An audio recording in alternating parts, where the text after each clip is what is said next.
ಕರ್ತನಲ್ಲಿ ಪ್ರೀತಿಯ ದೇವಜನರೇ, ನಿಮ್ಮೆಲ್ಲರಿಗೂ ಮತ್ತೊಂದು ಆವರ್ತಿ ತುಮಕೂರು ಬೈಬಲ್ ಫಾಲೋವರ್ಸ್ ಯೂಟ್ಯೂಬ್ ಚಾನಲ್ಗೆ ಆತ್ಮೀಯ ಸ್ವಾಗತ. ಕ್ರಿಸ್ತನಲ್ಲಿ ಪ್ರೀತಿಯುಳ್ಳ ದೇವಜನರೇ, ಮತ್ತೊಂದು ವಿಡಿಯೋನ ನಿಮ್ಮ ಮಧ್ಯದಲ್ಲಿ ತರಲಿಕ್ಕೆ ನಾನು ತುಂಬ ಸಂತೋಷವುಳ್ಳವನಾಗಿದ್ದೇನೆ. ಈ ದಿನ ನಾವು ನೋಡ್ತಾ ಇರುವಂಥ ಒಂದು ವಿಡಿಯೋ ಏನಪ್ಪ ಅಂತಂದರೆ, ಸತ್ಯವೇದವನ್ನು ನಾವು ಯಾವ ರೀತಿಯಲ್ಲಿ ಓದಬೇಕು, ಯಾವ ರೀತಿಯಲ್ಲಿ ತಿಳ್ಕೊಳ್ಬೇಕು, ಯಾವ ರೀತಿ ಓದಿ ಅರ್ಥ ಮಾಡಿಕೊಂಡ್ರೆ ಸತ್ಯವೇದ ಕ್ಲಿಯರ್ ಆಗಿ ದೇವ್ರ ಯೋಜನೆ ಏನು ಅರ್ಥ ಆಗುತ್ತೆ ಅನ್ನೋದ್ರ ಬಗ್ಗೆ ನಾವೇನು ಮಾಡೋಣ, ಪಾಠದಲ್ಲಿ ನಾವು ನೋಡ್ಕೊಳ್ಳೋಣ. ಏನಪ್ಪ ಅಂದರೆ, ಯೇಸು ಕ್ರಿಸ್ತರು ನಮಗೆ ಬೈಬಲ್ಗೆ ಒಂದು ಅಸ್ಥಿವಾರವನ್ನು ಹಾಕಿದ್ದಾರೆ. ಹಾಗಂತ ನಮಗೆ ವಾಕ್ಯ ಎಲ್ಲ ನಾವು ಹೇಳ್ತದಪ್ಪ ಅಂತ ಕೇಳಿದ್ರೆ, ಪೌಲ್ರು 1 ಕೊರಿಂಥದವರಿಗೆ ಬರೆದಂಥ ಪತ್ರಿಕೆಯಲ್ಲಿ 3ನೇ ಅಧ್ಯಾಯ 11ನೇ ವಾಕ್ಯದಲ್ಲಿ ನಮಗೆ ಈ ರೀತಿಯಾಗಿ ಸ್ಪಷ್ಟಪಡಿಸ್ತದೆ. ಹಾಕಿರುವ ಅಸ್ಥಿವಾರವು ಯೇಸು ಕ್ರಿಸ್ತರೇ, ಅದಕ್ಕೆ ಮತ್ತೊಂದು ಅಸ್ಥಿವಾರವನ್ನು ಯಾರು ಏನ್ ಮಾಡೋಕ್ಕಾಗಲ್ಲ, ಹಾಕ್ಲಿಕ್ಕೆ ಸಾಧ್ಯವಿಲ್ಲ ಅಂತ ವಚನ ಹೇಳುತ್ತದೆ. ಯಾಕೆ ಅಂತಂದ್ರೆ, ಹಲವಾರು ಜನಗಳು ಹಲವಾರು ಅಸ್ಥಿವಾರವನ್ನ ಹಾಕ್ತಾ ಇದ್ದಾರೆ ಇವತ್ತು ಲೋಕದಲ್ಲಿ. ನಮ್ಗೆ ಅದು ಅರ್ಥ ಆಗ್ತಲ್ಲ ಪ್ರಿಯತಿಯ ದೇವಜನರೇ. ಯಾಕೆ ಅಂತಂದ್ರೆ, ಒಬ್ಬೊಬ್ರು ಒಂದೊಂದು ವಿಶ್ವಾಸದಲ್ಲಿ ಪಾಯವನ್ನ ಹಾಕ್ತಾ ಇದ್ದಾರೆ, ಮನೆಯನ್ನ ಕಟ್ತಾ ಇದ್ದಾರೆ ಅಂತ ನಾವು ನೋಡ್ತೀವಿ. ಅಂದ್ರೆ ಆತ್ಮಿಕವಾದಂತ ಮನೆ. ನಮ್ಮನ್ನ ದೇವರು ಒಂದು ಆಲಯವನ್ನ ಕಟ್ಟಲಿಕ್ಕೆ ನಮ್ಮನ್ನ ಏನ್ ಮಾಡಿದ್ದಾರೆ, ಕರೆದಿದ್ದಾರೆ. ಅಂದ್ರೆ ನಾವೇ ದೇವರ ಆಲಯ. ಆ ಆಲಯವನ್ನ ಕಟ್ಟಬೇಕು ಅಂತಂದ್ರೆ ಅಸ್ಥಿವಾರ ಅಥವಾ ತಳಪಾಯ ತುಂಬಾ ಮುಖ್ಯ. ಅದು ನಾವು ನಮ್ಮ ಇಷ್ಟ ಬಂದಂತೆ ಹಾಕುವಂಥದ್ದು ಅಲ್ಲ. ಅದನ್ನ ಹಾಕಿರ್ತಕ್ಕಂಥವ್ರು ಯಾರು? ಮತ್ತೊಂದು ಕಡೆ ಪೌಲ್ರು ಹೇಳ್ತಾರೆ, ಅಪೊಸ್ತಲರು ಪ್ರವಾದಿಗಳು ಎಂಬ ಅಸ್ಥಿವಾರದ ಮೇಲೆ ನಾವೇನ್ ಮಾಡ್ತಾ ಇದೀವಿ, ಕಟ್ತಾ ಇದ್ದೀವಿ ಅಂತ ಹೇಳ್ತಾರೆ. ಹಂಗಾರೆ ದೇವರು ಮುಖ್ಯವಾಗಿ ಈ ಬೈಬಲ್ಗೆ ಒಂದು ಫೌಂಡೇಶನ್ ಅನ್ನೋಂಥದ್ದನ್ನ, ಅಸ್ಥಿವಾರ ಅಥವಾ ಅಡಿಪಾಯ ಅನ್ನುವಂಥದ್ದನ್ನ ಹಾಕಿದಾರ ಅಂತ ಅಂದ್ರೆ ಹೌದು. ಅದನ್ನ ನಾವು ಹಾಕ್ತಲೇ ಹೋದ್ರೆ, ಅದ್ರ ಮೇಲೆ ನಾವು ಕಟ್ಟದಲ್ಲೇ ಹೋದ್ರೆ ಆತ್ಮಿಕವಾದಂತ ನಮ್ಮ ಜೀವಿತ ಆಗ್ಲಿ, ನಮ್ಮ ಮನೆ ಆಗ್ಲಿ, ದೇವಾಲಯ ಆಗ್ಲಿ, ಅದು ಸ್ಟ್ರಾಂಗ್ ಆಗಿ ನಿಲ್ಲಿಕ್ಕಾಗಲ್ಲ. ಅದಕ್ಕೆ ಮುಖ್ಯವಾಗಿ ಅಡಿಪಾಯ ಅಥವಾ ಅಡಿಗಲ್ಲು, ತಳಪಾಯ ಅನ್ನೋಂಥದ್ದು, ಬೇಸ್ಮೆಂಟ್ ತುಂಬಾ ಮುಖ್ಯವಾದಂಥದ್ದು. ಅದನ್ನ ನಾವೇನು ಅಂತ ತಾಳ್ಮೆಯಿಂದ ಈ ವಿಡಿಯೋದ ಅಂತ್ಯದವರೆಗೂ ನಾವು ನೋಡಿದ್ರೆ ಮಾತ್ರನೇ ಅರ್ಥ ಆಗುತ್ತೆ. ಹಾಗೆ ಮುಂದೆ ಬರುವಂತ ವಿಡಿಯೋಗಳನ್ನು ಲಿಂಕ್ ಬೈ ಕಂಟಿನ್ಯೂಸ್ ಸ್ಟಡಿ ಮಾಡಿದಾಗ ಇಡೀ ದೇವರ ಯೋಜನೆ ಏನಾಗುತ್ತೆ, ಕಂಪ್ಲೀಟ್ ನಮ್ಗೆ ಅರ್ಥ ಆಗೋದ್ರಲ್ಲಿ ಸಂಶಯನೇ ಇಲ್ಲ. ಕ್ರಿಸ್ತನಲ್ಲಿ ಪ್ರೀತಿಯ ಸಹೋದರ ಸಹೋದರಿಗಳೇ, ಈ ವಿಡಿಯೋ ಕಂಪ್ಲೀಟ್ ನೀವು ದಯವಿಟ್ಟು ತಾಳ್ಮೆಯಿಂದ ನೋಡಿದ್ರೆ ಮಾತ್ರ ಸತ್ಯ ದೇವರ ಯೋಜನೆಗಳು ಅರ್ಥ ಆಗ್ಲಿಕ್ಕೆ ಸಾಧ್ಯ. ಈ ಒಂದು ಪಾಠವನ್ನ ನಾವು ಶುರು ಮಾಡೋಣ. ದೇವಜನರೇ, ನಮಗೆ ಸತ್ಯವೇದವನ್ನ ಎಲ್ಲರೂ ನಾವು ಓದ್ತೀವಿ, ಎಲ್ಲರಿಗೂ ಬರುತ್ತೆ. ಯಾರ್ಯಾರು ಓದ್ಲಿಕ್ಕೆ ಬರೀಲಿಕ್ಕೆ ಬರುತ್ತೋ ಅಂತವ್ರಲ್ಲ. ಆದರೆ ಅದನ್ನ ಸ್ಟಡಿ ಮಾಡೋವಂಥದ್ದು ಮಾತ್ರ ಎಲ್ರಿಗೂ ಇದು ಅರ್ಥ ಆಗಲ್ಲ. ಓದ್ಬೋದು, ಆದ್ರೆ ಸ್ಟಡಿ ಮಾಡೋದಕ್ಕೂ ಓದುವುದಕ್ಕೂ ತುಂಬಾ ವ್ಯತ್ಯಾಸ ಐತೆ. ಕೆಲವರು ಮಾತ್ರ ಅದನ್ನೇನ್ ಮಾಡ್ತಾ ಇದ್ದಾರೆ, ಇವತ್ತು ದಿನಗಳಲ್ಲಿ ಅದನ್ನ ಸ್ಟಡಿ ಮಾಡಿ ಅರ್ಥ ಮಾಡ್ಕೊಳ್ತಾ ಇದ್ದಾರೆ ದೇವ್ರ ಯೋಜನೆಗಳನ್ನ. ಆದ್ರೆ ಇದನ್ನ ಯಾಕೆ ಅರ್ಥ ಆಗ್ತಾ ಇಲ್ಲ ಅಂದ್ರೆ, ದೇವರೇ ಆ ರೀತಿಯಾಗಿ ಬರೆದು ಬಿಟ್ಟಿದ್ದಾರೆ. ಅದು ಯಾಕೆ ಬರ್ದಿದ್ದಾರೆ, ಎಲ್ರಿಗೂ ಅರ್ಥ ಆಗೋ ತರ ಯಾಕೆ ಬರ್ದಿಲ್ಲ ಅಂತ ನಾವು ನೋಡಿದ್ರೆ ಮುಂದಿನ ವಾಕ್ಯಗಳಲ್ಲಿ ನಾವು ನೋಡ್ತಾ ಹೋಗೋಣ ಇದೇನು ಅನ್ನೋದನ್ನ. ಕೆಲವರು ಏನ್ ಮಾಡಿದ್ದಾರೆ, ಇದನ್ನ ಕಲಬೆರಕೆ ಮಾಡಿಬಿಟ್ಟು ಇದನ್ನ ಬೋಧನೆ ಮಾಡಿ ಯಾವುದೋ ಒಂದು ತಳಪಾಯವನ್ನ ಹಾಕಿ ಅದನ್ನ ಕಟ್ಲಿಕ್ಕೆ ಹೋಗ್ತಾ ಇದ್ದಾರೆ. ಅದು ಯಾವತ್ತು ನಿಂತ್ಕೊಳಲ್ಲ. ಯಾಕೆಂದ್ರೆ ದೇವ್ರ ವಾಕ್ಯ ಹೇಳ್ತದೆ, 2ನೇ ಕೊರಿಂಥದವರಿಗೆ ಬರೆದಂತ ಪತ್ರಿಕೆ 2ನೇ ಅಧ್ಯಾಯ 17ನೇ ವಾಕ್ಯದಲ್ಲಿ, ಈ ರೀತಿ ಎಲ್ಲರೂ ಅದನ್ನ ಇಷ್ಟ ಬಂದಂಗೆ ಕಲಬೆರಕೆ ಮಾಡ್ಬಿಟ್ಟವ್ರೆ ಅಂತ ಹೇಳ್ತಾರೆ. ಆದ್ರಿಂದ ನಾವು ಆ ರೀತಿ ಬಹು ಜನರು ಕಲಬೆರಕೆ ಮಾಡಿದ್ದಾರೆ ಅಂತಾನು ಸ್ಪಷ್ಟಪಡಿಸ್ತಾ ಇದೆ. ಹಂಗಾರೆ 80% 90% ಜನ ಬೋಧಕರುಗಳು ಏನ್ ಮಾಡಿದ್ದಾರೆ, ಕಲಬೆರಕೆ ಮಾಡ್ತಾ ಇದ್ದಾರೆ ಅಂತ ನಾವು ನೋಡ್ತೀವಿ. ಹೆಂಗೆ ಮಾಡ್ತಾ ಇದ್ದಾರೆ ಅಂದ್ರೆ, ಸತ್ಯವೇದದಲ್ಲಿರುವಂತ ವಾಕ್ಯಗಳ ಪ್ರಕಾರವಾಗಿ ಅದನ್ನ ಬೋಧನೆಯನ್ನ ಮಾಡದೆ ಸ್ವಂತ ಚಿತ್ತದಂತೆ ಕಲಬೆರಕೆ ಮಾಡಿದ್ದಾರೆ. ಅಂದ್ರೆ ಎಲ್ಲಿಯೋ ವಾಕ್ಯಗಳನ್ನ ಎಲ್ಲಿಗೋ ಕಲೆಕ್ಟ್ ಮಾಡುವಂಥದ್ದು, ಅಥವಾ ಕಲ್ಪನಾ ಕಥೆಗಳನ್ನ ಮತ್ತೆ ಅನೇಕ ಅನುಮಾನ ಬರುವಂತ ವಿಷಯಗಳನ್ನ, ಅಪನಂಬಿಕೆಗಳನ್ನ, ಸ್ವಂತ ಜೀವನದಲ್ಲಿ ನಡೆದಂತ ಸಾಕ್ಷಿಗಳನ್ನ ತಗೊಂಡು ಬಂದು ಸೇರಿಸಿ ಕೇಳುವ ಹಿತಕ್ಕಾಗಿ ಬೋಧನೆ ಮಾಡಿ ಕಲಬೆರಕೆ ಮಾಡಿ ಸತ್ಯವನ್ನ ಕೆಡಿಸಿ ಇದು ಮಾಡ್ತಾ ಇದ್ದಾರೆ ಅಂತ ವಾಕ್ಯನೇ ನಮಗೆ ಸ್ಪಷ್ಟವಾಗಿ ಬೋಧನೆ ಮಾಡ್ತದೆ. ಆ ರೀತಿ ನಾವು ಸ್ಟಡಿ ಮಾಡ್ದಲೆ ದೇವರ ವಾಕ್ಯವನ್ನ ಹೆಂಗೆ ಓದ್ಬೇಕು ಸತ್ಯವೇದದಲ್ಲೇ ಕೊಟ್ಟಿದ್ದೀನಿ ನಮ್ಗೆ. ಅದನ್ನ ನಾವು ಫಸ್ಟ್ ಅರ್ಥ ಮಾಡ್ಕೊಂಡು ಓದಿ ತಿಳುವಳಿಕೆಯನ್ನ ಪಡ್ಕೊಂಡ್ರೆ ಯಾವುದೇ ರೀತಿಯ ಅಪನಂಬಿಕೆಗಳು, ಅಪಾರ್ಥಗಳು, ಸುಳ್ಳು ಬೋಧನೆಗಳು ಆಗ್ಲಿಕ್ಕೆ ಸಾಧ್ಯನೇ ಇಲ್ಲ. ಹೆಂಗೆ ಅಂತಂದ್ರೆ, ಒಂದು ವಿಷಯ, ಒಂದು ಸಬ್ಜೆಕ್ಟ್ ಮಾತಾಡಬೇಕು ಅಂತಂದ್ರೆ ಯಾವ್ದ್ಯಾವ್ದೋ ನಂಬಿಕೆಗಳನ್ನ, ಅನ್ಯ ನಂಬಿಕೆಗಳನ್ನ ಇದರಲ್ಲಿ ಸೇರಿಸೋದಿಕ್ಕೆ ಹೋಗ್ಬಾರ್ದು. ಕಲ್ಪನಾ ಕಥೆಗಳನ್ನ, ಅಜ್ಜಿ ಕಥೆಗಳು ಅಂತ ಹೇಳ್ತಾರೆ ಪೌಲ್ರು, ಅಂತವೆಲ್ಲ ತಗೊಂಡ್ ಬಂದಿಲ್ಲಿ ಸೇರಿಸಿದ್ರೆ ಅದೇ ಸುಳ್ಳು ಬೋಧನೆಗಳಾಗ್ತವೆ. ಯಾಕೆಂದ್ರೆ ಒಂದು ಚೂರು ಹಿಟ್ಟು, ಹುಳಿ ಹಿಟ್ಟು, ಒಂದು 3 ಸೇರು ಹಿಟ್ಟಿಗೆ ಕಲಸ್ಬಿಟ್ರೆ ಒಂದೇ ಒಂದು ಚೂರು ಹಿಟ್ಟೆಲ್ಲ ಏನಾಗ್ಬಿಡ್ತದೆ, ಹುಳಿ ಆಗ್ಬಿಡ್ತದೆ. ಅದೇನು ಅಂತ ನೋಡೋಣ. ಆದ್ರಿಂದ ಸತ್ಯವೇದವನ್ನ ಯಾವ ರೀತಿ ಬರೆದಿದ್ದಾರೆ ಅನ್ನೋದನ್ನ ಫಸ್ಟ್ ನಾವು ಅರ್ಥ ಮಾಡ್ಕೊಳ್ಬೇಕು. ಇದಕ್ಕೆ ಸತ್ಯವೇದವನ್ನ ನಾವು ಏನ್ ಮಾಡೋಣ, ಸ್ವಲ್ಪ ಕಿರು ಪರಿಚಯವನ್ನ ಮಾಡಿಕೊಂಡು ನಾವು ಮುಂದೆ ವಿಷಯಗಳನ್ನ ನೋಡೋಣ. ಬೈಬಲ್ ಅನ್ನುವಂತ ಈ ಗ್ರೀಕ್ ಪದ ಇದು ಬಿಬ್ಲಾಸ್ ಅನ್ನುವಂತ ಒಂದು ಪದದಿಂದ ಬಂದಿರುವಂತ ಬೈಬಲ್ ಅರ್ಥ. ಅದಕ್ಕೆ ಕನ್ನಡದಲ್ಲಿ ಏನಪ್ಪಾ ಅಂತ ಕರೀತಾರೆ ಅಂದ್ರೆ ಪುಸ್ತಕ, ಅಷ್ಟೇ, ಸಿಂಪಲ್. ಇದು ಯಾರ ಪುಸ್ತಕ, ಇದು ಯಾವ ಪುಸ್ತಕ ಅಂತಂದ್ರೆ ಇದು ದೇವರ ಪುಸ್ತಕ. ಇದರಲ್ಲಿ ಏನಿದೆ ಅಂತಂದ್ರೆ ಭೂತ, ವರ್ತಮಾನ, ಭವಿಷ್ಯತ್ ಕಾಲಗಳಲ್ಲಿ ನಡೆಯುವಂತ ಎಲ್ಲಾ ವಿಷಯಗಳನ್ನ ದೇವರೇನ್ ಮಾಡಿದ್ದಾರೆ, ಇದರಲ್ಲಿ ಬರೆಸಿಟ್ಟಿದ್ದಾರೆ ಅನ್ನೋಂಥದ್ದು ನೋಡಿ. ಇದು ಪ್ರಪಂಚದ ಎಲ್ಲಾ ಒಂದು ಧರ್ಮ ಗ್ರಂಥಗಳಲ್ಲಿ ಈ ತರ ಭೂತ, ವರ್ತಮಾನ, ಭವಿಷ್ಯತ್ ಕಾಲಗಳಲ್ಲಿ ನಡೆಯುವಂತ ಎಲ್ಲಾ ವಿಷಯಗಳನ್ನ ಒಳಗೊಂಡಿರುವಂತ ಗ್ರಂಥ, ಏಕೈಕ ಗ್ರಂಥ ಇದು ಬೈಬಲ್ ಅಥವಾ ಸತ್ಯವೇದ ಅಂತ ನಾವು ನೋಡ್ತೀವಿ. ಧರ್ಮೋಪದೇಶ ಕಂಡ 4:8 ಒಂದು ವಾಕ್ಯ ಹೇಳ್ತೈತೆ, ಇಂಥ ಒಂದು ಧರ್ಮಶಾಸ್ತ್ರ ನಿಮ್ ಕೈ ಕೊಟ್ಟಿರುವಂತದ್ದನ್ನ ಯಾವ ಜನಾಂಗಕ್ಕೂ ನಾನು ಕೊಟ್ಟಿಲ್ಲ ಅಂತ ಹೇಳ್ತಾರೆ. ನೋಡು, ಎಂಥ ಅದ್ಭುತವಾದಂತ ಮಾತು. ಅಂಥ ಒಂದು ಬೈಬಲ್ ಏನಾಗಿದೆ ಇವತ್ತು ಅನ್ನುವಂಥದ್ದು ಯಾರಿಗೂ ಅರ್ಥ ಆಗ್ತಾ ಇಲ್ಲ. ಯಾಕೆ ಅಂತಂದ್ರೆ ಬೈಬಲ್ ಮೊಟ್ಟ ಮೊದಲಿಗೆ ಕ್ರಿಸ್ತಶಕ 1445 ಪ್ರಿಂಟಿಂಗ್ ಪ್ರೆಸ್ ಬಂದಾಗ ಮೊಟ್ಟ ಮೊದಲನೆಯ ಪ್ರಿಂಟ್ ಈ ಸತ್ಯವೇದವನ್ನೇ ಒಂದು ಪ್ರಿಂಟ್ ಮಾಡ್ತಾರೆ. ಸತ್ಯವೇದವನ್ನ ಪ್ರಿಂಟ್ ಮಾಡಿ ಇವತ್ತು ಲೋಕದ ಎಲ್ಲಾ ಕಡೆ ಅಧಿಕವಾಗಿ ಪ್ರಿಂಟ್ ಆಗ್ತಾ ಇರುವಂತ ಏಕೈಕ ಪುಸ್ತಕ ಅದ್ಯಾವುದು, ಬುಕ್ಸು, ಗ್ರಂಥ ಅಂತಂದ್ರೆ ಅದು ಸತ್ಯವೇದ. ಅದೇ ರೀತಿಯಲ್ಲಿ ಇವತ್ತು ಲೋಕದ ಎಲ್ಲಾ ಕಡೆಗಳಲ್ಲಿ ಅತ್ಯಧಿಕವಾಗಿ ಸೇಲ್ ಆಗ್ತಾ ಇರುವಂತಹ ಪುಸ್ತಕ ಯಾವುದು ಅಂದ್ರೆ ಅದು ಬೈಬಲ್ ಮಾತ್ರನೇ. ಅಷ್ಟು ಮಾತ್ರವಲ್ಲ, ಇವತ್ತು ಲೋಕದ ಎಲ್ಲಾ ಕಡೆಗಳಲ್ಲಿ ಅತಿ ಹೆಚ್ಚಾಗಿ ಓದುತ್ತಾ ಇರುವಂತ ಜನರು ಆ ಬುಕ್ಸ್ ಯಾವುದು ಅಂತಂದ್ರೆ ಅದು ಸತ್ಯವೇದನೆ. ಅಷ್ಟು ಮಾತ್ರವಲ್ಲದೆ ಇವತ್ತು ಲೋಕದ ಎಲ್ಲಾ ಕಡೆಗಳಲ್ಲಿ ಅತ್ಯಧಿಕವಾಗಿ ಮಿಸ್ಅಂಡರ್ಸ್ಟ್ಯಾಂಡಿಂಗ್ ಮಾಡ್ಕೊಂಡಿರುವಂತಹ ಬುಕ್ಸ್ ಯಾವುದು ಅಂದ್ರೆ ಅದು ಸತ್ಯವೇದನೆ ಆಗಿದೆ.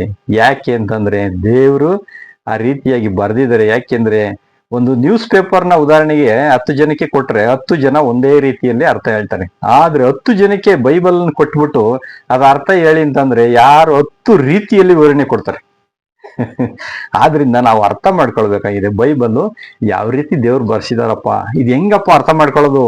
Very simple. ದೇವರು ಅದನ್ನ ಯಾವ ರೀತಿ ಮಾಡಿದ್ದಾರೆ, ಬರ್ದಿದ್ದಾರೆ ಅನ್ನೋಂಥದ್ದು ಬೈಬಲಲ್ಲೇ ಪ್ರತಿಯೊಂದನ್ನು ನಾವು ಹುಡುಕಿದ್ರೆ ಮಾತ್ರ ಸಿಗುತ್ತೆ. ಅದನ್ನ ನೋಡೋಣ. ಆದ್ರಿಂದ ಇವತ್ತು ಏನಾಗ್ಬಿಟ್ಟಿದೆ ಅಂದ್ರೆ ಇದು ಟ್ರಾನ್ಸ್ಲೇಟ್ ಮಾಡ್ತಾ ಇರುವಂತ ಸಂದರ್ಭಗಳಲ್ಲಿ ಸತ್ಯವೇದವನ್ನ ಕೈಯಿಂದಲೇ ಮೊದಲು ಬರಿತಾ ಇದ್ರು. ಈಗ ಪ್ರಿಂಟ್ ಆಗ್ತಾ ಇರ್ಬೇಕಾದ್ರೆ ಇದನ್ನ ಮಾಡ್ತಕ್ಕಂಥವ್ರು ದೇವ ಭಕ್ತರುಗಳು ಅಲ್ಲ, ಇದನ್ನ ಯಾರೋ ಅಥವಾ ಪವಿತ್ರಾತ್ಮ ಬರಿತರು ಅಲ್ಲ, ಅಥವಾ ಟ್ರಾನ್ಸ್ಲೇಟ್ ಮಾಡ್ತಕ್ಕಂಥವ್ರು ಅವರು ದೈವ ಜ್ಞಾನ ಇಲ್ದಲ್ಲಿರತಕ್ಕಂಥ ಜನ ಆಗದಿದ್ರಿಂದ ಅವರು ಯಾವ್ದೋ ಕನ್ನಡ ನಿಘಂಟುಗಳು ಅಥವಾ ಡಿಕ್ಷನರಿಗಳು ಅಂತ ಇಂಥದ್ರಿಗೆಲ್ಲ ಹುಡುಕಿ ಒಂದು ಊಹೆ, ಒಂದು ಇದರಲ್ಲಿ ಏನ್ ಮಾಡಿದ್ದಾರೆ, ಈ ತರ ಇರಬಹುದು ಅಂತ ಅನೇಕ ವಚನಗಳನ್ನ ತಪ್ಪಾಗಿ ಹಾಕ್ಬಿಟ್ಟಿರೋ ಕಾರಣ ಸತ್ಯವೇದ ಇವತ್ತೇನಾಗ್ಬಿಟ್ಟಿದೆ, ಕೆಟ್ಟೋಗಿದೆ. ಸತ್ಯವೇದ ಕೆಡಿಸ್ಬಿಟ್ಟಿದ್ದಾರೆ ಅಂತ ನಾವು ಹೇಳ್ಬೋದು. ಮೂಲ ಗ್ರಂಥಗಳು ಅಲ್ಲಿ ಇರ್ತಕ್ಕಂಥ ವಿಷಯಗಳು ಎಷ್ಟೋ ವಿಷಯಗಳನ್ನ ತೆಗೆದು ಎಷ್ಟೋ ವಿಷಯಗಳನ್ನ ಹಾಕ್ಬಿಟ್ಟಿದ್ದಾರೆ. ಆದ್ರಿಂದ ಸತ್ಯವೇದದ ಮೂಲ ವಾಕ್ಯಗಳು, ಅರ್ಥಗಳು ಇವತ್ತು ಮರೆಯಾಗ್ಬಿಟ್ಟಿದ್ದಾವೆ. ಕ್ರೈಸ್ತತ್ವದ ಗುರಿ ಇಲ್ಲ, ಸಿದ್ಧಾಂತವಿಲ್ಲ.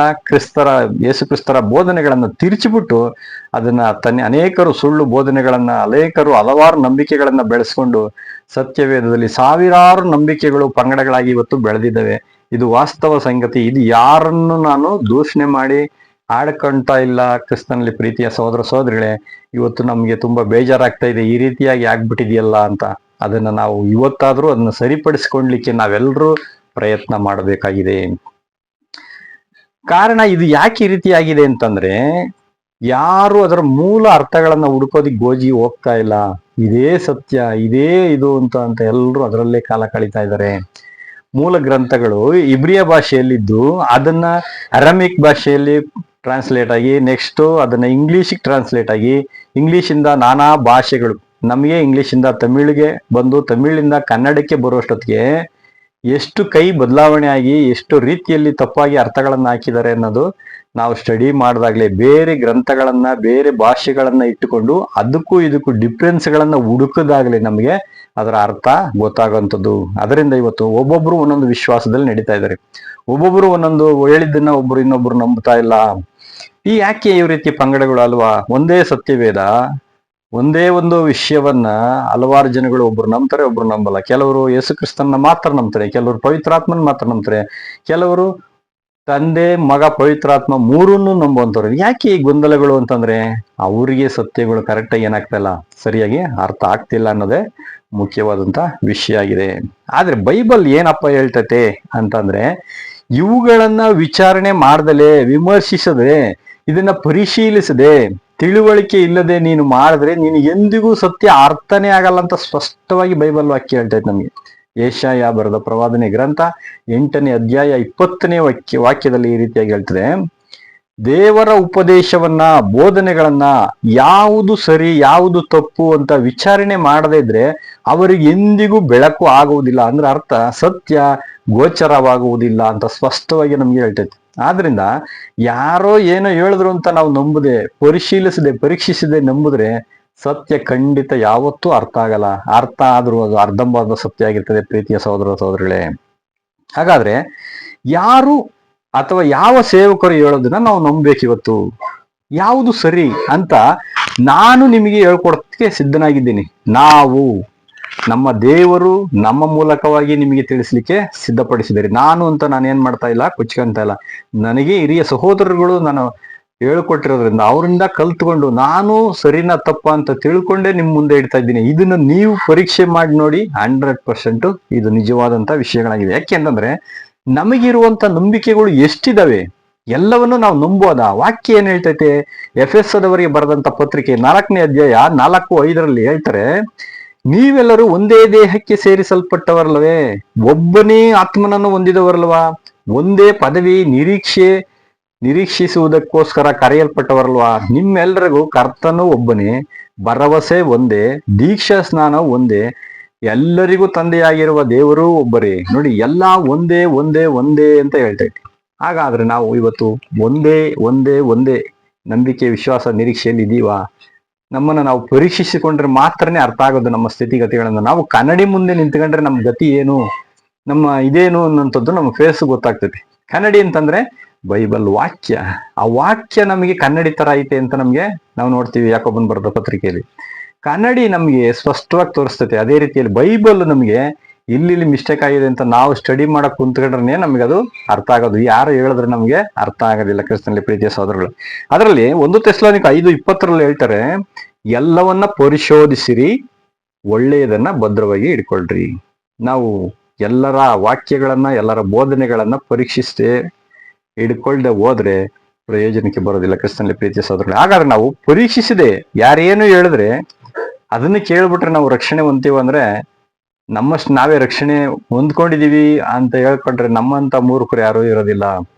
ಯಾಕೆಂದ್ರೆ ಒಂದು ಬೆಲೆ ಬಾಳುವಂತ ಚಿನ್ನ, ಬೆಳ್ಳಿ, ವಜ್ರ ಯಾವ್ದಾದ್ರು ಒಂದು ಒಡವೆಗಳನ್ನ ತಗೊಳ್ಬೇಕಾದ್ರೆ ಯಾರೋ ಕೊಟ್ಟು ಬಿಟ್ರೆ ನಾವು ತಗೊಂಡ್ ಬರ್ತೀವ? ಅಕಸ್ಮಾತ್ ತಗೊಂಡ್ ಬಂದ್ರೆ ನಮ್ಮಂತ ಮೂರ್ಖರು ಯಾರು ಇರೋದಿಲ್ಲ. ಅದನ್ನ ಯಾರಾದ್ರೂ ಗೊತ್ತಿರೋರ್ನ ಕರ್ಕೊಂಡೋಗಿ ಪರೀಕ್ಷೆ ಮಾಡಿ ಒರಿಜಿನಲ್ 24 22 ಕ್ಯಾರೆಕ್ಟರ್ ಇವೆಲ್ಲ ನಾವೇನ್ ಮಾಡ್ತೀವಿ, ನೋಡ್ಕೊಂಡು ತಗೊಳ್ಬರ್ತೀವಿ. ಆದರೆ ವಾಕ್ಯಗಳು ಸಾವಿರಾರು ಚಿನ್ನ ಬೆಳ್ಳಿ ನಾಣ್ಯಕ್ಕಿಂತಲೂ ಶ್ರೇಷ್ಠವಾದಂತ ಅಮೂಲ್ಯವಾದಂತ ಮಾತುಗಳು, ದೇವರ ವಾಕ್ಯಗಳು.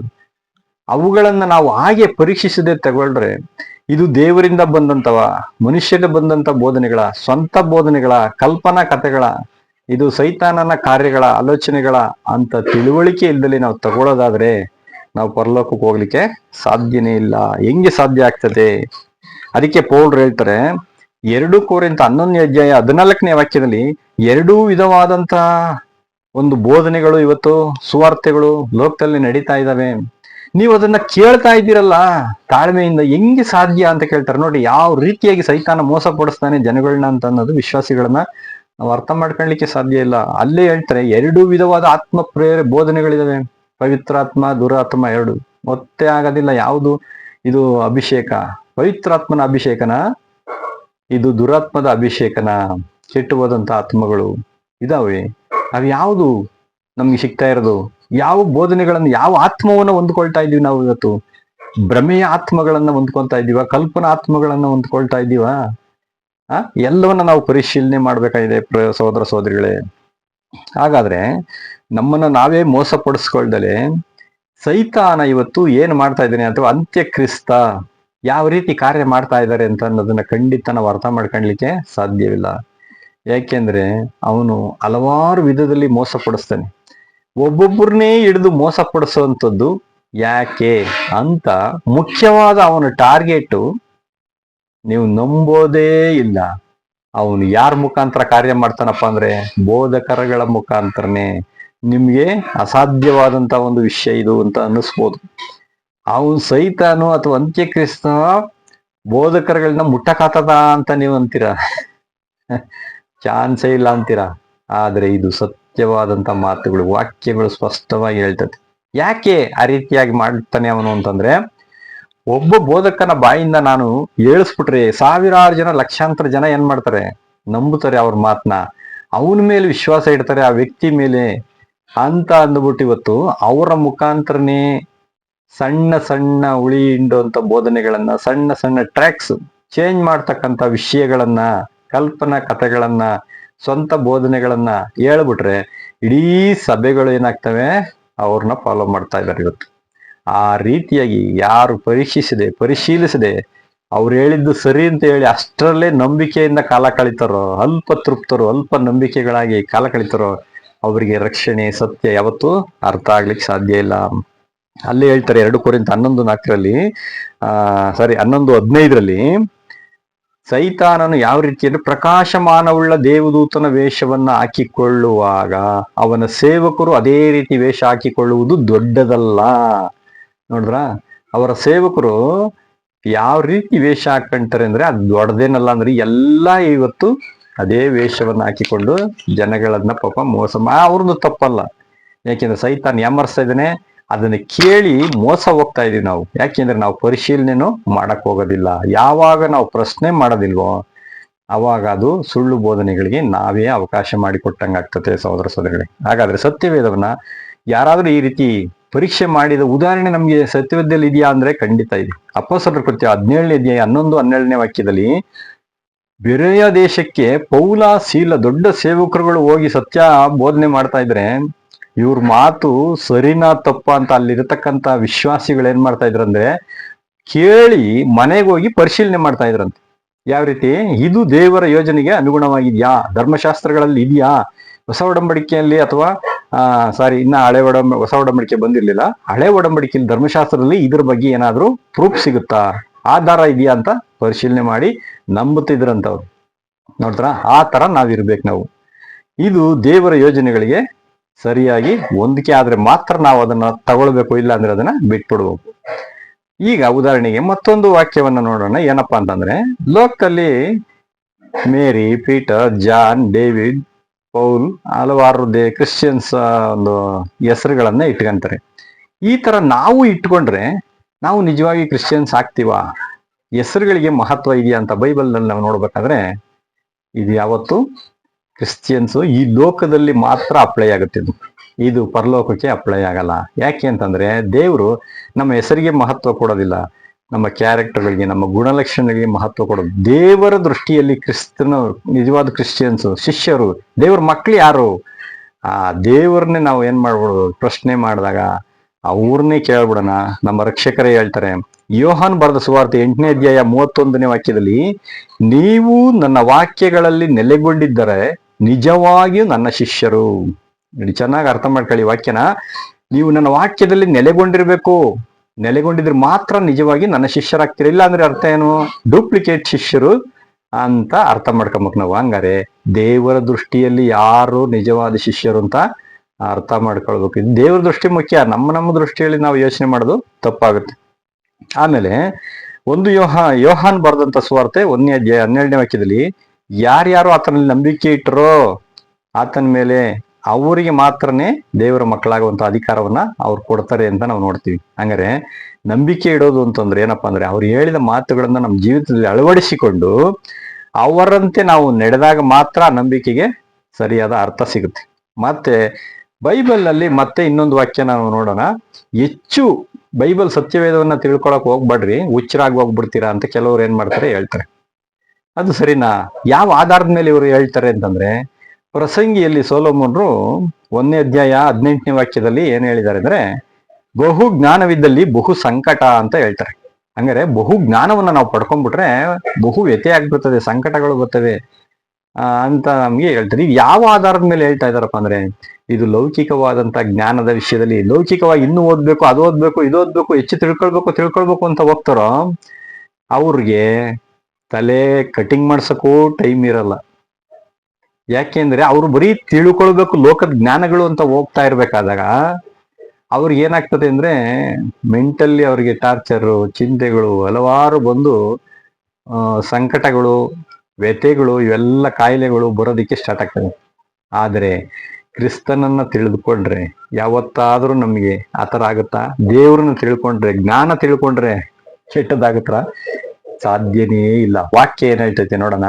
ದೇವ್ರೇನ್ ಹೇಳ್ತಾರೆ, ಓಶಯ ಬರೆದಂತ ಪ್ರವಾದನೆ ಗ್ರಂಥ 6ನೇ ಅಧ್ಯಾಯ 6ನೇ ವಾಕ್ಯ, ಯಜ್ಞ ಹೋಮಗಳಿಗಿಂತ ನನಗೆ ದೇವರ ಜ್ಞಾನನೇ ನನಗೆ ಇಷ್ಟ ಅಂತ ಹೇಳ್ತಾರೆ. ಅಂದ್ರೆ ದೇವರಿಗೆ ನಾವು ಯಜ್ಞ ಹೋಮ ಕೊಡೋದ್ಕಿಂತ ದೇವರ ಜ್ಞಾನ ತಿಳ್ಕೊಂಡ್ರೆ ಅವ್ರಿಗೆ ಇಷ್ಟ ಅಂತೆ, ಅವ್ರಿಗೆ ತುಂಬಾ ಇಷ್ಟ. ಅದು ನಾವು ಜ್ಞಾನವನ್ನು ತಿಳ್ಕೊಳ್ಬೇಕು. ಅಂದ್ರೆ ಈ ಇರುವಾಗ ದೇವ್ರ ಬಗ್ಗೆ, ಕ್ರಿಸ್ತನ ಬಗ್ಗೆ ಹೆಚ್ಚು ತಿಳುವಳಿಕೆ ಹೋದ್ರೆ ನಮಗೆ ಸಮಾಧಾನ, ಶಾಂತಿ, ಸಂತೃಪ್ತಿ, ಸಂತೋಷನೇ ಜಾಸ್ತಿ ಸಿಗ್ತಾ ಹೋಗುತ್ತೆ ಹೊರತು ಯಾವತ್ತೂ ವ್ಯಥೆ, ಸಂಕಟಗಳು ಬರ್ಲಿಕ್ಕೆ ಸಾಧ್ಯ ಇಲ್ಲ.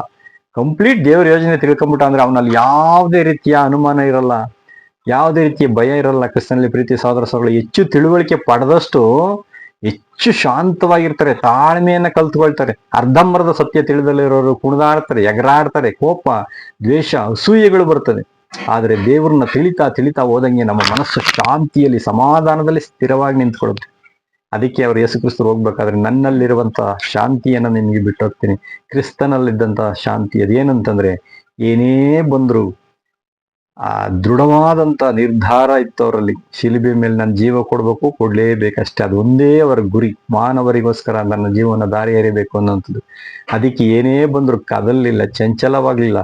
ಪ್ರಳಯ ಆಗ್ತಿದ್ರು, ಬಿರುಗಾಳಿ ಬೀಸ್ತಿದ್ರು, ಸಮಾಧಾನದಿಂದ ಇದ್ರು. ಶಿಲುಬೆ ಮೇಲೆ ಹೊಡಿತಾ ಇದ್ರು, ಸಮಾಧಾನವಾಗಿದ್ರು.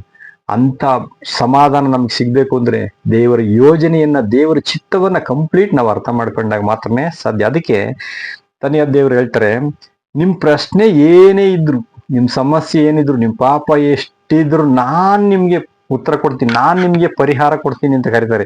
ಯೆಶಾಯ 1:18 ಹೇಳ್ತಾರೆ, ನನ್ನ ಹತ್ತಿರ ಬನ್ನಿ, ನಿಮ್ಮ ಪ್ರಶ್ನೆ, ನಿಮ್ ಪಾಪ ಏನಿದ್ರು ಬನ್ನಿ, ನಾನು ವಾದ ಮಾಡೋಣ, ಪ್ರಶ್ನೆ ಕೊಡ್ರಿ, ನಾವು ಉತ್ತರ ಹೇಳ್ತೀವಿ, ನೀವು ಯಾಕೆ ತಲೆಗೆಸ್ಕೊಂತೀರ ಅಂತಾರೆ.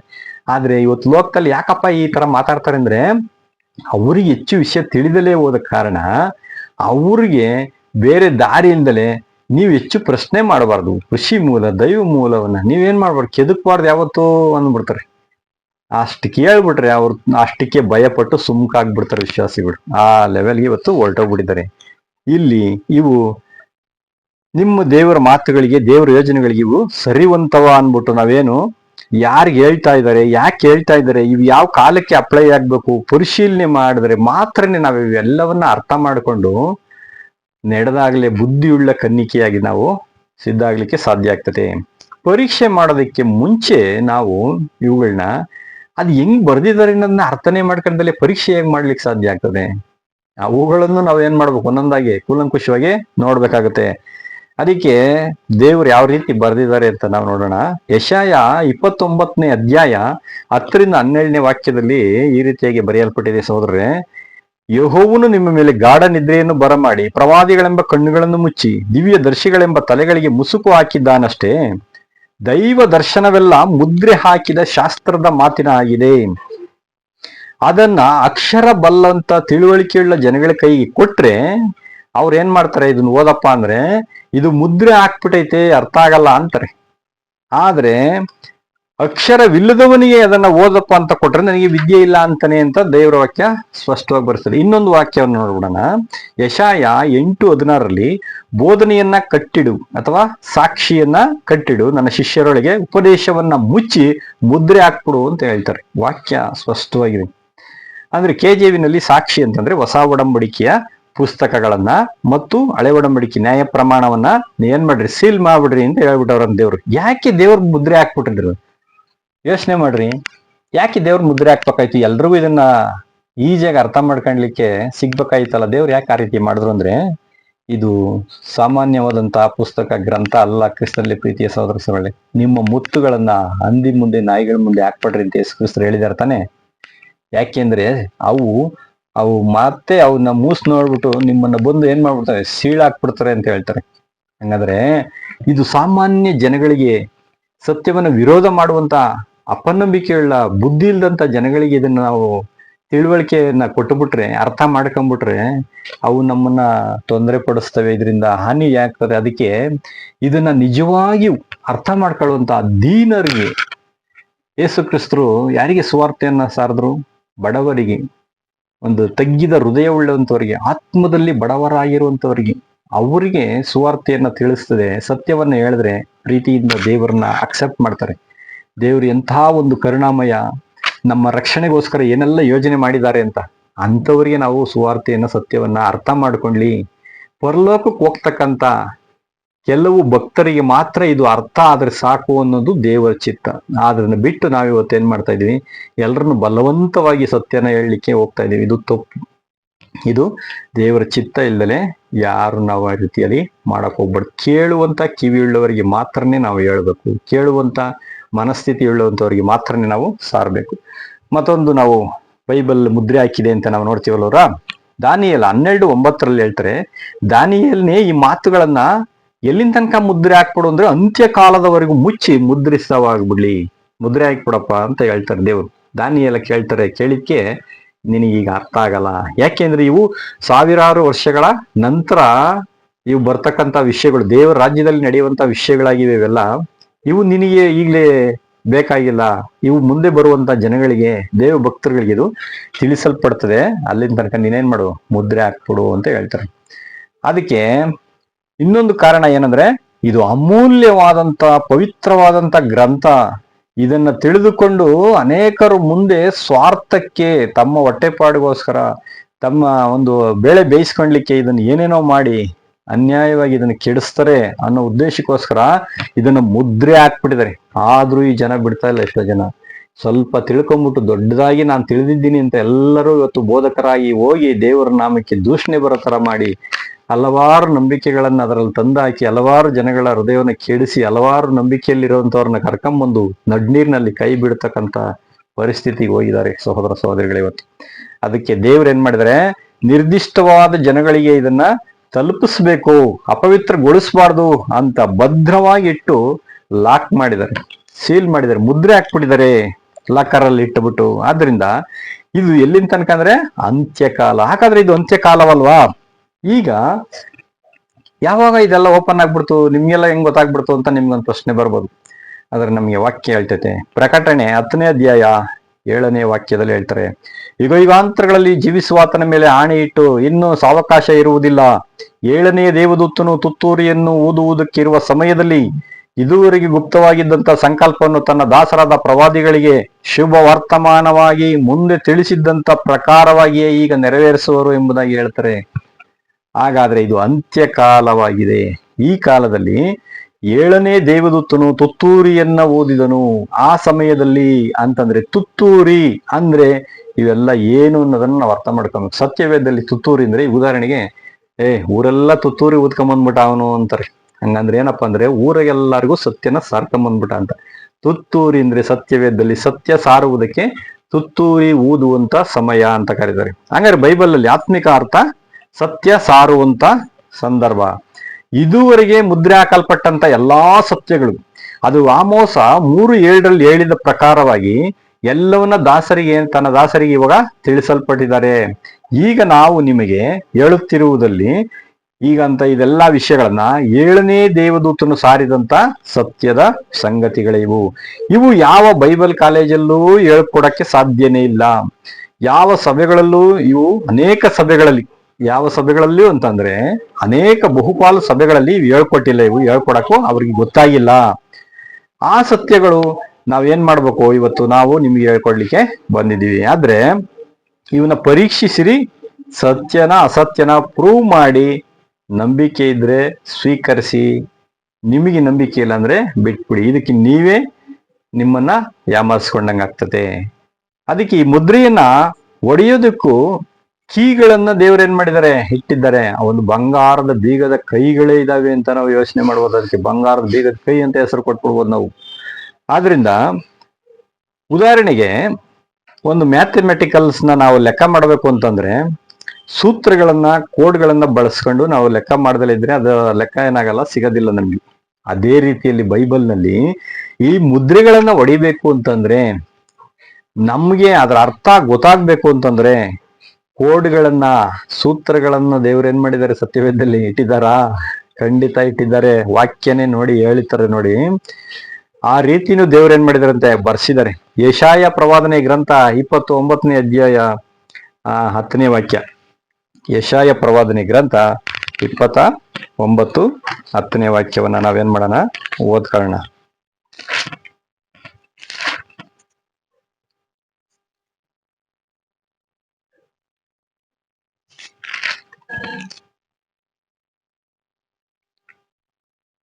ಸಾರಿ, 28 10ನೇ ವಾಕ್ಯ. ಅದೇನಪ್ಪ ಅಂತ ಅಂದ್ರೆ, ಆಜ್ಞೆಯ ಮೇಲೆ ಆಜ್ಞೆ, ಸೂತ್ರದ ಮೇಲೆ ಸೂತ್ರ, ಇಲ್ಲಿ ಸ್ವಲ್ಪ ಅಲ್ಲಿ ಸ್ವಲ್ಪ ಪ್ರಕಟಿಸುತ್ತಾನಲ್ಲ. ನೋಡ್ರ ದೇವ್ರ ವಾಕ್ಯ ಹೆಂಗ್ ಬರ್ದಿದಾರಂತೆ, ಆಜ್ಞೆಯ ಮೇಲೆ ಆಜ್ಞೆ, ಸೂತ್ರದ ಮೇಲೆ ಸೂತ್ರ ಅಂದ್ರೆ ಕೋಡ್ಗಳನ್ನ ಹಾಕ್ಬಿಟ್ಟಿದ್ದಾರೆ. ಇವುಗಳನ್ನ ಹಾಕಿ ನಾವೇನ್ ಮಾಡ್ಬೇಕು, ಅದನ್ನ ಓಪನ್ ಮಾಡ್ಬೇಕು ಅಂತ ಹೇಳ್ತಾರೆ. ಆಮೇಲೆ ಇಲ್ಲಿ ಮುಖ್ಯವಾಗಿ ಯಾರಿಗೆ ಇದು ಬರ್ದಿರೋಂಥದ್ದು ಅಂತ ನಾವು ನೋಡ್ಬೇಕು. ಯೆಶಾಯ 28:9 ಅಲ್ಲೇ ಹೇಳ್ತಾರೆ, ಇವ್ರು ಯಾರಿಗೆ ಜ್ಞಾನವನ್ನ ಬೋಧಿಸ್ತಾರೆ? ದೇವ್ರು ಯಾರಿಗೆ ಜ್ಞಾನ ಕೊಡೋದು? ಎಲ್ರಿಗೂ ಜ್ಞಾನ ಕೊಡ್ತಾರ? ಬುದ್ಧಿ ಇಲ್ದಿರೋರ್ಗೂ ಜ್ಞಾನ ಕೊಡಕ್ ಆಗ್ತದ ಅಂದ್ರೆ ಅರ್ಥ ಆಗಲ್ವಲ್ಲ. ಬುದ್ಧಿ ಇಲ್ದಿರೋರ್ಗೆ ಕೊಟ್ರೆ. ಹೌದು, ದೇವ್ರ ಜ್ಞಾನಿ ನೋಡಿ. ಅವ್ರು ಯಾರಿಗೆ ಬೋಧನೆಯನ್ನ ಮಾಡ್ತಾರೆ ಅಂದ್ರೆ, ಮಲೆ ಬಿಟ್ಟ ಕೂಸುಗಳಿಗೋ ಎದೆ ಬಿಟ್ಟ ಮಕ್ಕಳಿಗೋ ಆಜ್ಞೆಯ ಮೇಲೆ ಆಜ್ಞೆ, ಸೂತ್ರದ ಮೇಲೆ ಸೂತ್ರ. ಇದು ಯಾರಿಗಿದು? ಅವರೇ ಕೇಳ್ತಾ ಇದಾರೆ ಕ್ವಶನ್. ನೋಡಿ ದೇವರು ಸತ್ಯವೇದ ಜ್ಞಾನವನ್ನ 2 ರೀತಿಯ ಜನಗಳಿಗೆ ಬೋಧನೆಯನ್ನ ಮಾಡ್ತಾರೆ. ಒಂದು ಹಾಲು ಕುಡಿಯುವಂತ ಮಕ್ಕಳು, ಇನ್ನೊಂದು ಗಟ್ಟಿಯಾದ ಆಹಾರನ ತಿನ್ನುವಂತ ಪ್ರಾಯಸ್ಥರಿಗೆ. ಹೊಸದಾಗಿ ಸತ್ಯ ಕಲಿಯುವಂತ, ಸತ್ಯ ಕೇಳ್ತಾ ಇರುವಂತ ಮಕ್ಕಳಿಗೆ ಹಾಲು ಕುಡಿಯುವಂತ ಮಕ್ಕಳು ಅಂತ ನಾವು ಕರಿತೀವಿ. ಅದರಲ್ಲಿ ಗಟ್ಟಿಯಾದ ಆಹಾರವನ್ನ ಅಂದ್ರೆ ಎದೆ ಬಿಟ್ಟ ಮಕ್ಕಳು ಅಂತಂದ್ರೆ ಗಟ್ಟಿಯಾದ ಆಹಾರವನ್ನ ತೆಗೆದುಕೊಳ್ಳತಕ್ಕಂಥ ಜನಗಳು ಅಂತ. ಅದನ್ನೇ ನಮಗೆ ಇಬ್ರಿಯದಲ್ಲಿ ಪೌಲ್ರು ಬರೀತಾರೆ 5:12 ನಿಮ್ಗೆ ಸತ್ಯ ಯಾವುದು, ಸುಳ್ಳು ಬೋಧನೆ ಯಾವುದು ಅಂತ ಅರ್ಥ ಮಾಡಿಕೊಳ್ಳುವಂತ ಮನಸ್ಥಿತಿ ಇನ್ನೂ ಬೆಳೆದಿಲ್ಲ, ಅದಕ್ಕೆ ನಾನು ನಿಮ್ಗೆ ಹಾಲು ಕೊಡಿಸ್ದೆ, ಅನ್ನ ಕೊಡ್ಲಿಲ್ಲ ಅಂತ ಹೇಳ್ತಾರೆ. ಹಾಲಿನಂತ ಬೋಧನೆಗಳು, ಅವ್ರಿಗೆ ಯಾವ ಬೋಧನೆ ಹೇಳ್ಬೇಕು, ಯಾವ ರೀತಿ ಬೆಳೆಸ್ಬೇಕೋ ಅದನ್ನೇ ಹೇಳಿದ್ರೆ ಮಾತ್ರನೇ ಅವ್ರಿಗೆ ಅರ್ಥ ಆಗೋದು. ಅವ್ರಿಗೆ ಹೋಗಿ ಬಿರಿಯಾನಿ ಕೊಟ್ರೆ ತಿನ್ನಕ್ಕಾಗತ್ತಾ? ಜೀರ್ಣ ಆಗಲ್ಲ.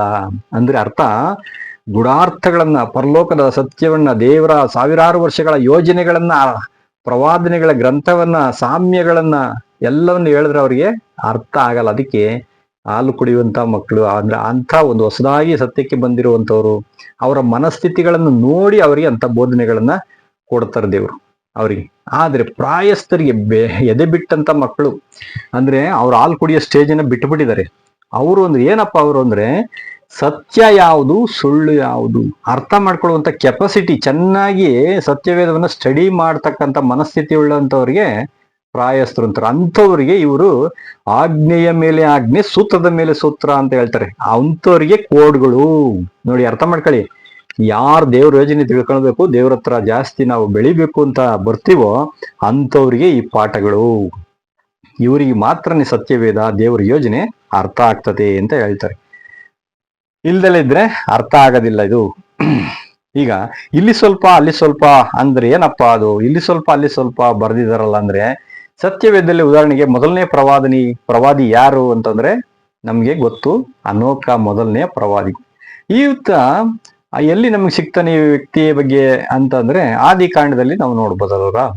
ಆದ್ರೆ ಇವು ಪ್ರವಾದನೆ ಮಾಡಿದಾರ, ಪ್ರವಾದನೆ ವಾಕ್ಯವನ್ನ ಹೇಳಿದಾರ, ಪ್ರವಾದಿಸಿದಾರ ಅಂತಂದ್ರೆ ನಾವೆಲ್ಲಿ ಹುಡುಕ್ಬೇಕು?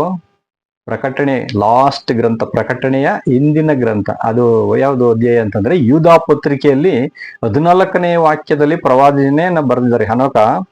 ಅದು ಪ್ರವಾದನೆ ಮಾಡಿದ ಅಲ್ಲಿ ಸಿಗುತ್ತೆ ನಮಗೆ ನೋಡಿ. ಹಿಂಗೆ ನಾವು ಇಲ್ಲಿ ಸ್ವಲ್ಪ ಅಲ್ಲಿ ಸ್ವಲ್ಪ ಓದಿ ಏನ್ ಮಾಡ್ಬೇಕಂತೆ ತಿಳ್ಕೊಳ್ಬೇಕು. ಈ ತರ ನಾವು ಕೋಡ್ಗಳು ಇಲ್ಲಿ ಸ್ವಲ್ಪ ಅಲ್ಲಿ ಸ್ವಲ್ಪ ಹಾಕಿದಾಗ ಸತ್ಯ ನಮ್ಗೆ ಬೈಬಲ್ ಯೋಜನೆ, ದೇವ್ರ ಯೋಜನೆ ಅರ್ಥ ಆಗ್ಲಿಕ್ಕೆ ಸಾಧ್ಯ ಆಗ್ತದೆ. ಇವೆಲ್ಲ ಅರ್ಥ ಮಾಡ್ಕೊಬೇಕು ನಾವು. ಮತ್ತೆ ನೆಕ್ಸ್ಟ್ ಇನ್ನೊಂದು ಕೀ ಏನ್ ಹಾಕಿದ್ದಾರೆ ಅಂದ್ರೆ, ಕೀ ಇನ್ನೊಂದು ಐತೆ, ಏನಪ್ಪಾ ಅಂದ್ರೆ ಯೆಶಾಯ 34:16 ಹುಡುಕಿ ಹುಡುಕಿ ಓದ್ರಿ. ನೋಡಿದ್ರ, ಸುಮ್ಮನೆ ಕಂಟಿನ್ಯೂಸ್ ಆಗಿ ಓದಿದ್ರೆ ಸತ್ಯವೇದ ವಾಕ್ಯಗಳು ಅರ್ಥ ಆಗ್ಬೋದು, ಆದ್ರೆ ರಹಸ್ಯಗಳು ಏನಾಗಲ್ಲ, ಯೋಜನೆಗಳು ಅರ್ಥ ಆಗೋದಿಲ್ಲ. ಕ್ರಿಸ್ತನಲ್ಲಿ ಪ್ರೀತಿಯ ಸಹೋದರ ಸಹೋದರಿಗಳೇ, ದೇವ್ರ ಯೋಜನೆನೇ ಗೊತ್ತಿಲ್ಲ ಅಂದ್ರೆ ನಮ್ಮನ್ನ ಕರ್ಕೊಂಡೋಗಿ ಪರಲೋಕದಲ್ಲಿ ದೇವ್ರು ಏನು ಮಾಡ್ತಾರೆ? ಖಂಡಿತ ಸಾಧ್ಯವಿಲ್ಲ. ಒಂದು ಕಂಪನಿಗೆ ಸೇರ್ಬೇಕು ಅಂದ್ರೆ ಏನ್ ಕ್ವಾಲಿಫಿಕೇಶನ್, ಎಷ್ಟು ಎಕ್ಸ್ಪೀರಿಯನ್ಸ್ ಏನು, ನಿಮ್ಮ ಅನುಭವ ಏನು ಎಲ್ಲ ಕೇಳ್ತಾ ಇರ್ತಾನೆ. ಅದು ಇಲ್ಲ ಅಂದ್ರೆ ನಿನ್ನನ್ನು ತಗೊಂಡು ನಾನು ಏನ್ ಮಾಡ್ಲಪ್ಪ ಕಂಪ್ನಿನಲ್ಲಿ, ನಾನ್ ನಿನಗೆ ಪಾಠ ಹೇಳ್ಕೊಡಕ್ಕೆ ನನಗೆ ಟೈಮ್ ಇಲ್ವಾ, ನನಗೆ ಬೇಡ ಹೋಗು ಅಂತ ಕಳಿಸ್ಬಿಡ್ತಾರೆ. ಸಾಮಾನ್ಯ ಒಂದು ಕಂಪ್ನಿಗೆ ನಮ್ಮನ್ನ ಸೇರ್ಸ್ಕೊಳಕ್ಕೆ ಇಷ್ಟೆಲ್ಲ ಕೇಳ್ತಾರೆ ಅಂದ್ರೆ ಪರಲೋಕಕ್ಕೆ ಹೋಗ್ಬೇಕಾದ್ರೆ ನಮ್ಗೆ ಸುಮ್ಮನೆ ಎಲ್ಲರನ್ನು ಕರ್ಕೊಂಡೋಗಿ ತುಂಬ್ಕೊಳಕ್ಕೆ ದೇವ್ರು ಏನು ಬುದ್ಧಿ ಇಲ್ದಲೇ ಇರೋ ದೇವ್ರು? ಖಂಡಿತ ಇಲ್ಲ. ನಮ್ಮನ್ನ ಕರಿತಾ ಇರೋ ಉದ್ದೇಶನೇ ಬೇರೆ. ಏನಕ್ಕೆ ಕರಿತಾರೆ ಅಂತ ಗೊತ್ತಿಲ್ದಲೆ ಏನೇನೋ ಬೋಧನೆಯನ್ನು ಮಾಡ್ಬಿಟ್ಟು ಎಲ್ರಿಗೂ ಏನೇನೋ ತುಂಬಿಟ್ಟು ಇವತ್ತು ಏನ್ ಮಾಡಿದ್ದಾರೆ, ಸತ್ಯವೇದವನ್ನ ಕೆಡಿಸ್ತಾ ಇದ್ದಾರೆ. ಅದಕ್ಕೆ ಹುಡುಕಿ ಹುಡುಕಿ ಹೋದ್ರಿ, ಆತನ ಬಾಯಿಂದ ಎಲ್ಲ ಜೊತೆ ಜೊತೆಯಾಗಿ ಬಂದಿದೆ.